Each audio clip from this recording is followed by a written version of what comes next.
Baik, Assalamualaikum warahmatullahi wabarakatuh. Perkenalkan, nama saya Regita Putri Haryani dari kelas A2 dengan NPM 251011520. Pada kesempatan kali ini saya dan teman-teman kelompok saya akan mempresentasikan materi dari makalah kami yang berjudul Fungsi dan Peran Masjid dalam Kehidupan Umat Islam. Kelompok kami berisikan saya sendiri, yaitu Regita Putri Haryani, Fatimah Zahra, Zulfani Srina, dan Nadia Alia Kanaya. Baik, materi pertama akan dijelaskan oleh saya.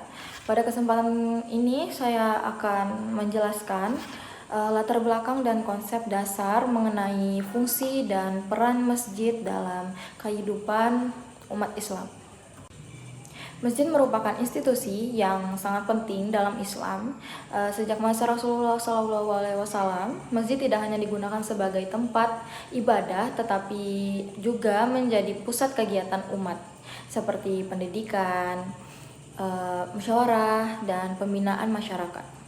Masjid Kuba dan Masjid Nabawi menjadi bukti bahwa masjid memiliki peran besar dalam membangun peradaban Islam. Seiring perkembangan zaman, fungsi masjid terus mengalami penyesuaian di era modern. Masjid tetap berperan sebagai tempat penyucian jiwa dan pendidikan akhlak, namun juga dituntut untuk lebih aktif dalam menjawab kebutuhan sosial masyarakat. Tantangan seperti kemajuan teknologi dan perubahan gaya hidup, khususnya di kalangan generasi muda, membuat masjid harus beradaptasi agar tetap relevan. Oleh karena itu, masjid tidak cukup hanya menjadi tempat sholat berjamaah, tetapi juga harus berfungsi sebagai pusat pemberdayaan umat. Assalamualaikum warahmatullahi wabarakatuh. Nama saya Fatimah Zahra.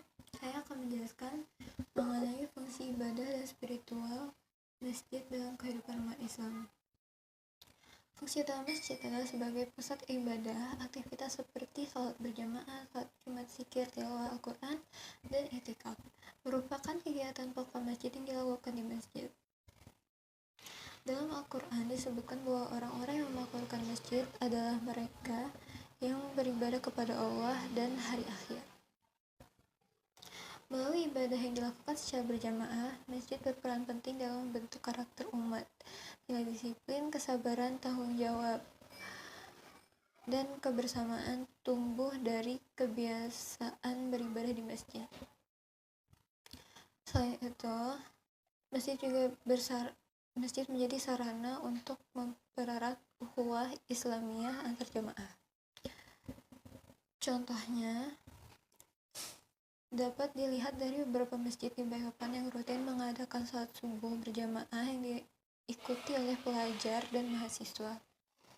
Kegiatan ini tidak hanya meningkatkan keimanan, tetapi juga membentuk kebiasaan positif dalam kehidupan sehari-hari. Dengan demikian, masjid tidak hanya berfungsi sebagai tempat ibadah, tetapi juga sebagai pusat pembinaan spiritual dan moral umat Islam. Assalamualaikum warahmatullahi wabarakatuh. Assalamualaikum warahmatullahi wabarakatuh. Saya Liza. Di sini saya akan menjelaskan masjid sebagai fungsi sosial, pendidikan, dan juga pemberdayaan ekonomi. Pada zaman Rasulullah SAW, masjid telah menjadi pusat gravitasi kaum muslimin untuk membangun dan menjalin sebuah ukhuwah Islamiyah, mengadakan kajian-kajian taklim, dan mengadakan musyawarah, rapat, serta pemberdayaan ekonomi seperti zakat dan infak. Adapun fungsi-fungsi tersebut masih berjalan hingga sekarang, yang dimana sebagai fungsi pendidikan, kaum muslimin mengadakan kegiatan TPA, Ummul Qura, atau kajian-kajian umum berupa kajian subuh, kajian sore, kajian malam. Umumnya kaum muslimin di Indonesia menyukai kajian yang diadakan pada malam hari di hari Jumat, khususnya seperti Al-Kahfi dan lain-lain.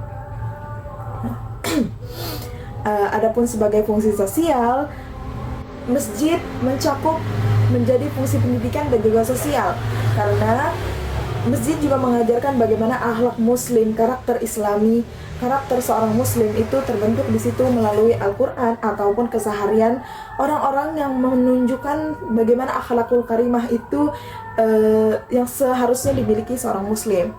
Nah, selain itu ada pula remaja-remaja masjid yang berkolaborasi dengan para petua-petua masjid mengadakan santunan kepada fakir miskin, bakti sosial, donor darah, dan menjadi wadah musyawarah warga setempat. Umumnya diadakan di desa. Musyawarah apabila ada masalah-masalah internal atau eksternal yang akan mereka bicarakan dengan biasanya umumnya kepala desa ataupun ustadz dan juga pendampingnya membantu menyelesaikan masalah tersebut. Adapun sebagai pemberdayaan ekonomi, masjid bisa mengadakan zakat. Zakat itu kewajiban sebagai seorang muslim apabila Ramadan, lalu infak, sedekah, wakaf.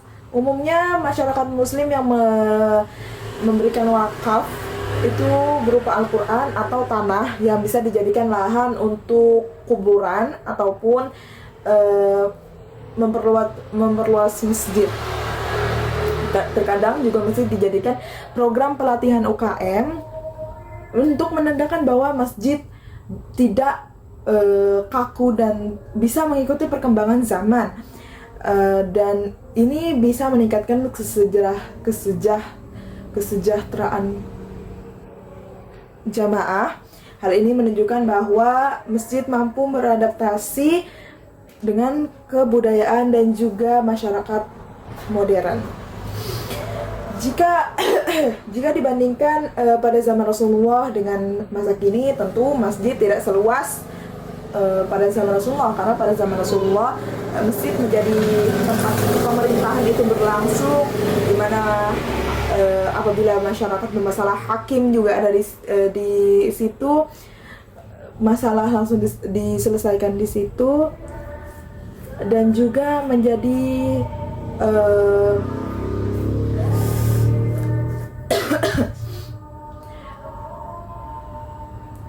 tempat pusat pemerintahan, pernikahan, semuanya dilakukan di masjid.